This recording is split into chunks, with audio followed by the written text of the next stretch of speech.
Assalamualaikum warahmatullahi wabarakatuh. Perkenalkan nama saya Safira Chayani Afra dengan NPM 1212020020 dari Prodi Akuntansi Universitas Yarsi. Di sini saya akan menerangkan materi mengenai penyembuhan data pada uji normalitas. Jadi jika sebelumnya kita sudah melakukan uji normalitas, lalu juga uji multikolonialitas, pada pertemuan kali ini, pada hari ini, saya akan membahas materi mengenai penyembuhan data pada uji normalitas yang pertama, lalu juga penyembuhan data pada uji multikolonialitas nanti selanjutnya di video. Jadi, apa saja faktor yang mengidentifikasikan data menjadi tidak normal? Yang pertama, terdapat data ekstrim. Data ekstrim itu merupakan data yang melebihi nilai maksimum atau ambang batas. Yang kedua, terdapat data yang bertumpuk. Lalu yang ketiga, nilai mendekati nol. Lalu bagaimana cara untuk melakukan penyembuhan data pada uji normalitas? Di sini nanti kita akan menggunakan grafik histogram transformasi. Untuk jenisnya sendiri, di sini ada 6 jenis grafik histogram. Yang pertama ada moderate positive skewness. Lalu yang kedua ada substansial positive skewness, lalu severe positive skewness, moderate negative skewness, substansial negatif, lalu juga severe negative skewness. Lalu di sini solusi alternatif untuk mengatasi gejala data yang tidak normal dalam model regresi. Yang pertama, moderate positive skewness. Di sini nanti kita akan melakukan transform data untuk menyembuhkan data yang tidak normal tersebut.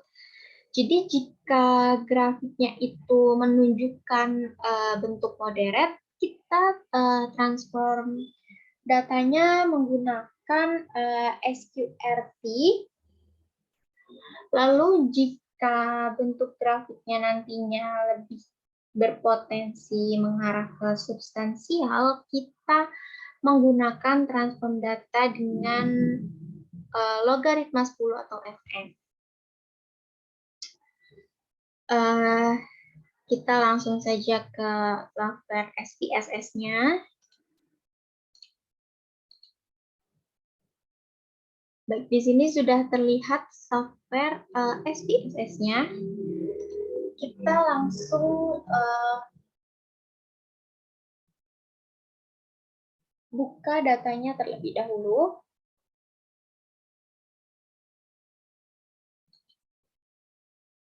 Jadi sebelumnya saya sudah mencoba terlebih dahulu mengenai materi penyembuhan pada uji normalitas ini. Jadi nanti ketika di video kita ulang kembali bagaimana caranya. Ini data yang tadi saya sudah coba ya. Kita open. Kita tunggu dulu nanti dia ada muncul notification. Lalu kita klik OK.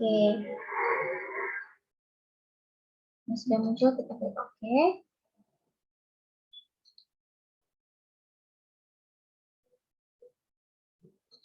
Belum terlihat untuk datanya, terus bentar ya teman-teman.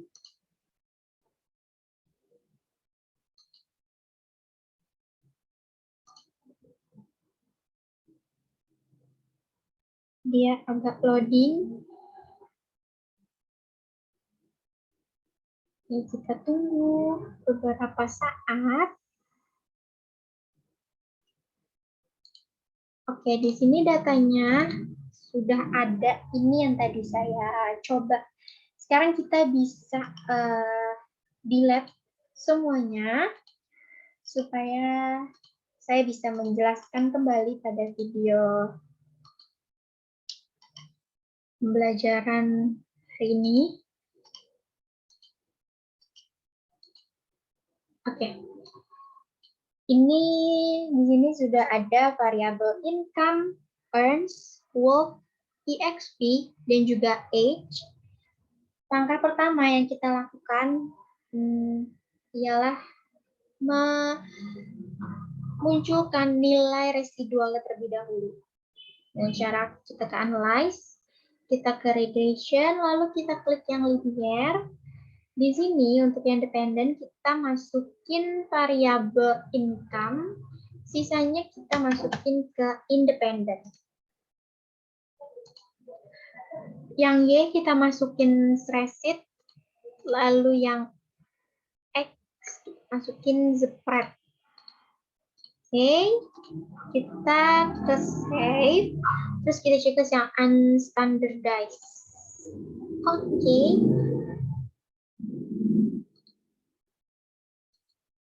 Oke, di sini nilai resnya sudah terlihat, sudah ada nilai resnya.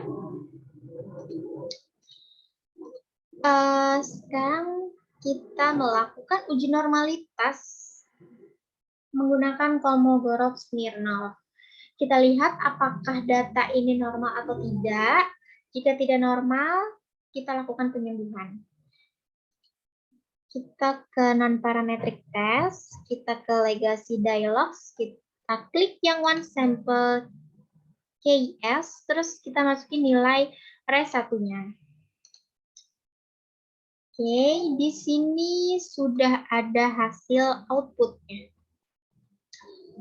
Kita lihat pada table one sample Kolmogorov-Smirnov. Di sini nilai sick to pilotnya 0,000 yang dimana 0,00 ini lebih kecil dari 0,05. Seperti itu. Lebih kecil dari 0,05, maka bisa kita katakan bahwa data tersebut tidak normal. Lalu kita akan melihat kira-kira dari keempat variabel ini, kelima variabel maksud saya, kelima variabel ini mana saja variabel yang tidak normal. Kita lihat dulu satu persatu, kita ke non-parametric test lagi, kita ke legacy dialogs, kita klik yang one sample S, lalu yang nilai res satunya ini kita ganti dengan kelima variabel. Oke. Oke, jadi di sini variabel-variabel yang tidak normal itu ada income, earns, wealth, dan juga age. Kecuali EXP. Untuk variabel EXP jumlah nilai sick to pilot itu 0,200 yang dimana di atas 0,05, lebih besar dari 0,05. Baik, berarti variabel yang akan kita sembuhkan itu variabel income, earns, wealth, dan juga age. Langkah pertama kita balik ke SPSS, lalu kita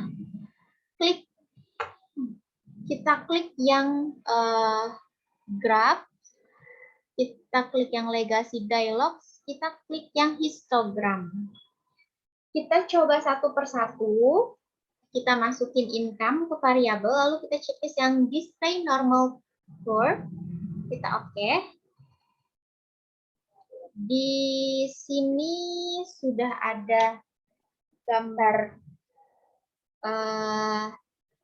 grafiknya. Bentuk grafiknya ini dia melonjak ke atas selancip. Kalau menurut saya pribadi, dia lebih berpotensi ke substansial, bukan ke moderate. Ya, kalau menurut saya, yang variabel income ini lebih berpotensi ke model grafik substansial. Kita coba lagi untuk ketiga variabel lainnya. Dengan cara yang sama, kita ke analyze, maksud saya kita ke graphs, Lalu kita ke legacy dialogs, kita klik yang Instagram. Ini kita ganti jadi earns. Oke. Di sini juga sudah terlihat untuk grafik variabel earns. Untuk yang variabel earns ini, saya juga melihat bahwa variabel earns ini lebih berpotensi mengarah ke model grafik substansial. Seperti itu. Lalu kita lihat lagi, sisa 2 variabel lagi. Kita lihat ya, apakah semuanya substansial? Apakah semuanya substansial? Apakah semuanya substansial atau ada yang mengarah ke grafik modern? Kita ganti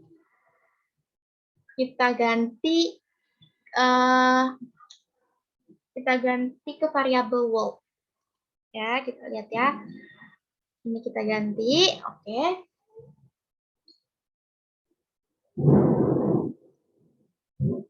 Untuk yang variabel world ini, saya melihat lebih berpotensi ke moderate, tapi dia bisa jadi juga ke substansial.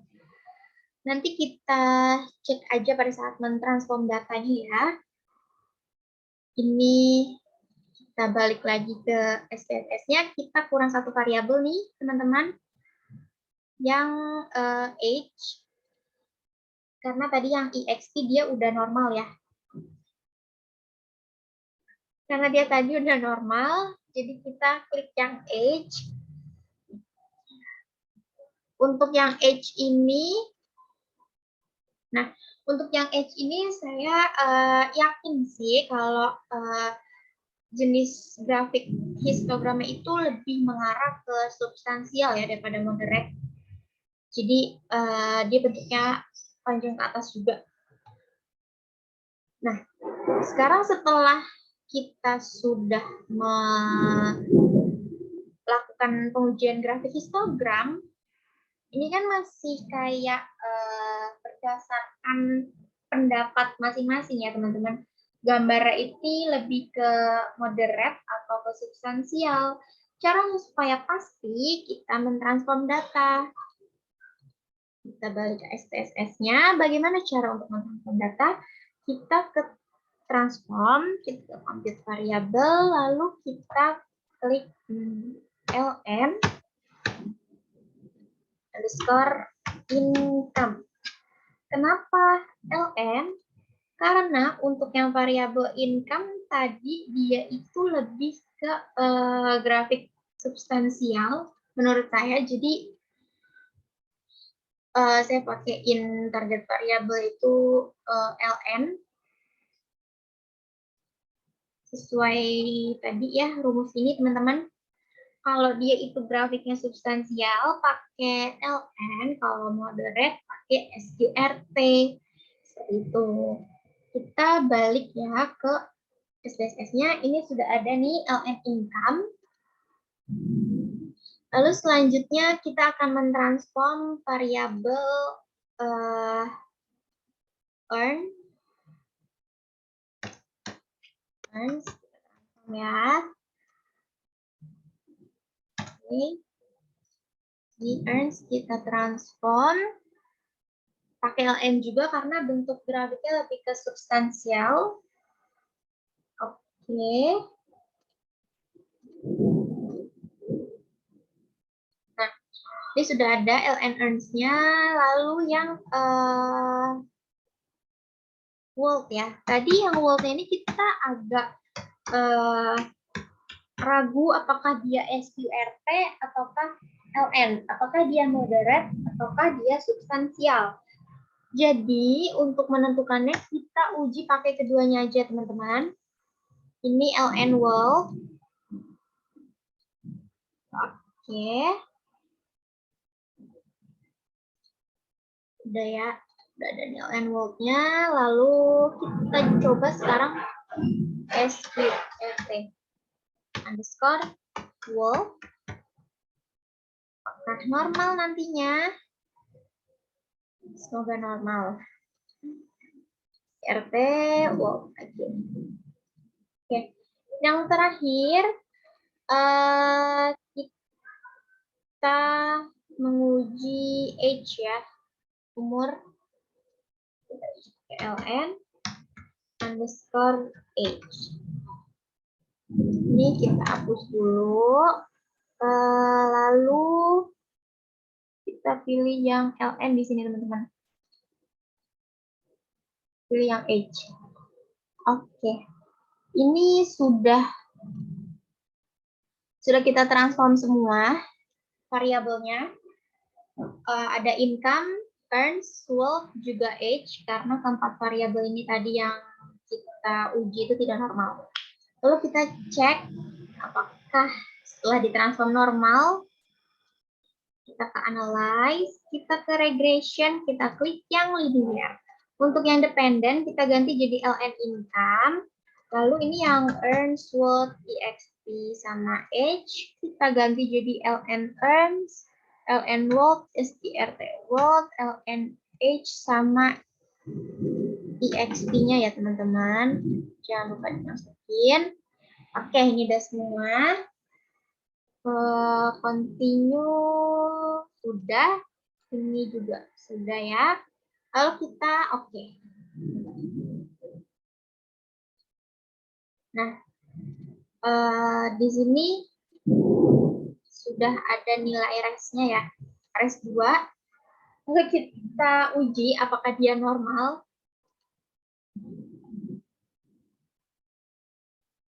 Coba ya, kita ke non-parametric test, legacy dialog, one sample QS. Nah, ini kita ganti nih teman-teman jadi res 2. Ini res 2. Ini sudah ada hasil outputnya ya. Oh, dia ternyata 0,200. Sekarang kita cek apa benar ya dia normal semua. Jadi karena 0,200 ini di atas 0,05 ya teman-teman. Kalau dilihat dari hasilnya ini semua datanya sudah normal. Tapi kita cek lagi kita cek satu persatu apakah benar datanya normal. Kita balik ke SPSS-nya sebentar. Oke, kita balik ya ke SPSS-nya. Kita ke non-parametric test, legacy dialog, one sample QS. Di sini. Terus kita pilih yang ln income, earns, wealth, strt wealth, sama ln age. Ini yang, karena tadi yang wealth ini kita agak ragu ya teman-teman, dia itu lebih ke moderate atau ke substansial. Jadi kita coba dua-duanya nih. Terus x ini kita masukin. Oh, ternyata dia pada saat diuji semuanya normal. Jadi untuk yang ln income, ln earns, ln wealth, sqrt wealth, ln age, juga exp, dia sekarang semua sudah di atas 0,05. Jadi untuk yang ln income-nya 200, ln earns-nya 200, ln wealth-nya 0,80, sqrt wealth-nya 0,200, LNH-nya 0,88, EXP-nya 0,200. Jadi teman-teman, untuk yang variabel wealth, yaitu mungkin gambarnya, grafiknya lebih ke SQRT kali ya teman-teman ya. Di sininya nih, sebentar saya tunjuk. Maaf. Nah, ini. Jadi ini untuk hasil outputnya tadi masih loading ya. Jadi masih loading. Nah, jadi di sini semua variabelnya udah normal nih teman-teman. Jadi untuk yang income, earns, wealth, age itu semua udah normal setelah kita transform. Untuk yang ln income-nya itu itu menjadi 0,200, ln earns-nya menjadi 0,200, ln world-nya menjadi 0,80, SQRT world-nya itu menjadi 0,200, H-nya menjadi 0,88, IX-nya tadi sudah normal 0,200. Jadi untuk yang SQRT world sama ln world ini mungkin yang variabel world ini teman-teman, yang ini mungkin dia gambarnya lebih ke moderate ya. Jadi pada saat diuji pakai Kolmogorov-Smirnov, dia nilai pilotnya itu lebih tinggi dibanding mentransform menggunakan LN gitu. Jadi menurut saya, kesimpulan saya, mungkin ini yang variabel world-nya ini memang lebih mengarah ke grafik moderate daripada ke substansial. Jadi pada saat diuji menggunakan SQRT atau LN, dia lebih tingginya itu di SQRT seperti itu. Ini untuk hasil uji normalitas variabel yang sebelumnya kita uji itu tidak normal ya teman-teman. Ini juga nih nilai residualnya sudah kita uji. 0,200 yang sebelumnya hasilnya itu sebentar saya tunjukkan. Oke, ini ya teman-teman ya tadi untuk hasilnya. Untuk nilai residual yang pertama itu 0,0000. Lalu pada saat diuji nih variabel mana saja yang tidak normal, ternyata ada income, earns, world, dan age yang tidak normal. Sekarang setelah ditransform datanya semua sudah normal. Jadi kurang lebih seperti itu ya teman-teman ya untuk penyembuhan data pada uji normalitas. Ini alhamdulillah semuanya sudah normal. Sekarang kita lanjut ke uji multikolonialitas. Apakah itu uji multikolonialitas? Jadi uji multikolonialitas dilakukan dengan melihat nilai tolerance value dan juga variance inflation factor atau VIF pada tabel koefisien. Kriteria hasil pengujian adanya multikolonialitas yaitu yang pertama, lihat pada kolom collinearity statistik pada tabel koefisien. Yang pertama, tolerance value jika lebih kecil dari 0,1 atau VIF-nya lebih dari 10, itu terjadi multikolonialitas. Namun apabila tolerance value-nya lebih besar dari 0,1 atau nilai VIF-nya itu kecil dari 10, dia tidak terjadi multikol. Sekarang kita cek ya. Kita buka dulu nih datanya teman-teman. Ini kita pakai data baru ya. Data penyembuhan uji multikolonialitas. Kita open dulu nih datanya. Kita pakai yang data penyembuhan uji multikolonialitas.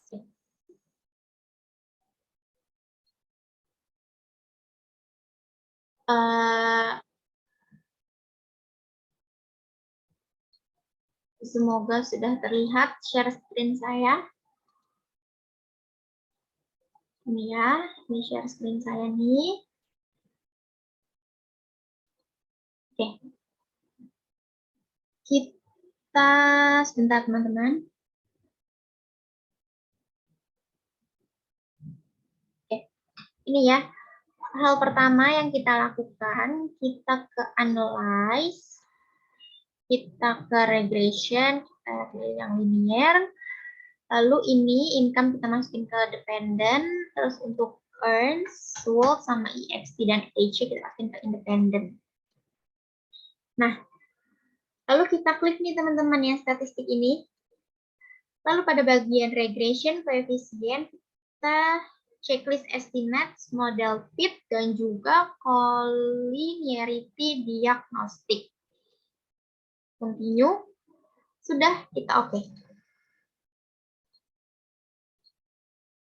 Kita lihat ya pada tabel koefisien. Kolom collinearity statistik. Lihat yang tolerance value sama PIF value-nya. Di sini untuk yang variabel earns, dia nilai toleransinya itu 0,455 dan nilai PIF-nya itu 2,195. Jadi 0,415 ini lebih dari 0,1 ya teman-teman. Terus juga 2,195 ini lebih kurang dari 10 maksud saya. Kurang dari 10. Jadi untuk yang variabel earns ini tidak terjadi multicall. Lalu kita lihat di variabel wall, dia tolerance value-nya itu 0,505 yang dimana juga lebih dari 0,1, lalu nilai PIF-nya itu 1,981 kurang dari 10, jadi dia tidak terjadi multicall. Lalu ini teman-teman, dia variabel EXP, dia nilai toleransi itu 0,100. Terus juga nilai PIF-nya ini 10,007, yang dimana 10,007 ini lebih dari 10, dimana kriterianya itu harus kurang dari 10 ya teman-teman ya. Lalu kita lihat yang variabel terakhir, yaitu ada variabel age. Dia itu tolerance value-nya 0,100. Terus untuk PIF-nya 9,97. Sebenarnya 9,97 itu emang di bawah 10 sih teman-teman, cuman mepet. Dalam artian mepet hampir mencapai angka 10. Seperti itu. Nah, jadi menurut saya antara variabel EXP sama age ini dia itu ada multicall ya teman-teman ya. Caranya itu jadi kita harus ngebuang salah satu nih, ngedrop salah satu variabel. Seperti itu. Nah,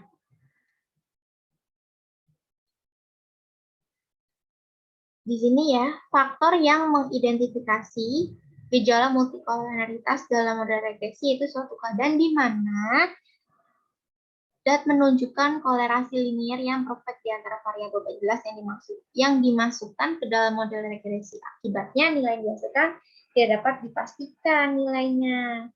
Nah, solusi alternatif untuk mengatasi gejala multicall dalam model regresi yaitu melakukan alternatif uji lain untuk mendeteksi gejala multicall dalam model regresi. Lalu melakukan transformasi data yang tadi pakai LN, log atau lag. Lalu yang ketiga mengeluarkan variabel yang berkorelasi tinggi. Lalu yang keempat, melakukan outlier terhadap data ekstrim atau jika diperlukan maka boleh menambah sampel baru supaya sebaran datanya menjadi lebih bervariasi. Saya pribadi melakukan langkah yang ketiga yaitu mengeluarkan variabel yang berkorelasi tinggi. Seperti itu. Nah, variabel yang berkorelasi tinggi itu menurut saya yang EXP sama age. Jadi kita drop salah satu dari mereka. Kita drop variabel antara EXP sama age. Kita akan melakukannya di sini. Oke, kita masuk ke analyze, kita klik yang regression, kita pilih yang linear. Lalu karena tadi nilai EXP-nya itu cukup tinggi, nilai VIF-nya 10,007, jadi saya akan mengeluarkan, mendrop variabel EXP ini. Kita keluarkan ya teman-teman ya. Jadi sisa yang age. Kita lihat apakah masih terjadi multiple atau tidak.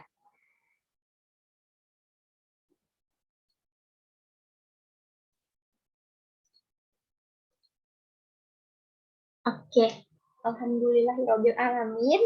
Jadi setelah kita mengeluarkan variabel yang berkorelasi tinggi, ini datanya menjadi tidak ada multiple. Kita lihat untuk yang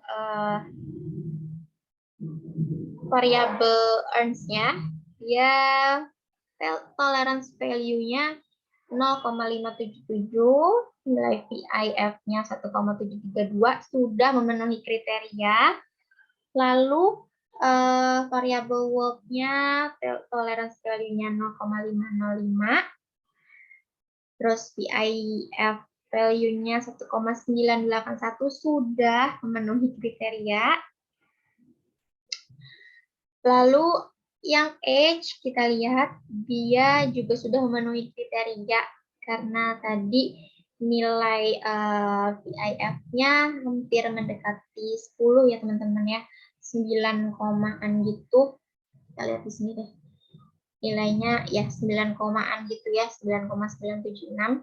Nah, di sini nilainya menjadi 1,211. Jadi pada saat kita melakukan uji multikolonialitas, lalu terlihat variabel yang berkorelasi tinggi, kita keluarkan variabel tersebut. Seperti itu. Misalkan ada dua variabel yang berkorelasi tinggi. Yang pertama tadi ini ya, variabel EXP sama age. Mungkin kalau dilihat yang variabel age ini masih memenuhi kriteria karena dia itu kurang dari 10 untuk VIF value-nya. Cuman ini itu dikatakan hampir mendekati 10, jadi dia termasuk variabel yang berkorelasi tinggi, tetapi jika dibandingkan dengan variabel EXP, memang yang lebih berkorelasi tinggi yang EXP ini. Jadi kita ngedrop variabel EXP-nya. Setelah kita drop variabel EXP-nya, hasilnya jadi seperti ini. Jadi kesimpulannya pada data multikolonialitas tadi, dia terjadi multicol. Lalu kita sembuhkan, datanya menjadi tidak ada multicol. Begitupun dengan yang data normalitas tadi, pada saat kita uji, dia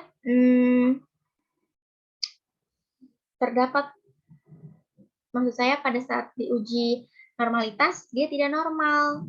Lalu kita lihat mana saja yang tidak normal. Oh, ternyata yang income, earns, work, sama yang age. Keempat variabel tersebut kita transform, sudah kita transform menggunakan grafik. Lalu kita lihat apakah dia lebih ke moderate atau ke substansial. Setelah seperti itu, sudah kita transform datanya, kita uji kembali menggunakan Kolmogorov-Smirnov, lalu keluar hasil outputnya ternyata normal 0,200, terus kita lihat satu persatu variabel yang tadinya tidak normal menjadi normal semua. Baik, saya rasa cukup penjelasan dari saya, kurang lebihnya mohon maaf. Wassalamualaikum warahmatullahi wabarakatuh. Terima kasih.